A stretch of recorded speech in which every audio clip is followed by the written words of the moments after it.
चलो मित्रों, चारना अवयवोमां आपणे जोईशुं बरोबर। तो चार तो एकना घड़ियामां आवशे, एक चौक चार बरोबर। त्यारबाद बेना घड़ियामां तो के हाँ बेना घड़ियामां बे दू चार थाय, बे दू चार थाय बरोबर।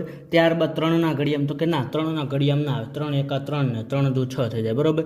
अने त्यारबाद चारना घड़ियामां चार एका चार। तो अहींया अवयवो कया कया बनी जशे? अवयवो चारना तो एक बनी जशे, त्यारबाद बे बनी जशे, त्यारबाद चार, त्यारबाद एक तो आई गयो छे, बे आई गया छे, चार आई गया छे। अहींया यू आकार बनावવો जरूरी छे। यू आकार बनाववाथी खबर पड़े आपणने के कोई अंक जो न आयो होय तो बीजी वखत त्यां ध्यानमां આવી શકે બરોબર। એટલે ચારના અવયવ થઈ જશે એક, બે અને ચાર બરોબર। ચલો મિત્રો, બીજા અવયવો 5 થી તે આગળના બીજા અવયવો બરોબર અવયવોના એપિસોડમાં ચાલુ રહેશે। જો તમે અમારી ચેનલ સબસ્ક્રાઇબ ન કરી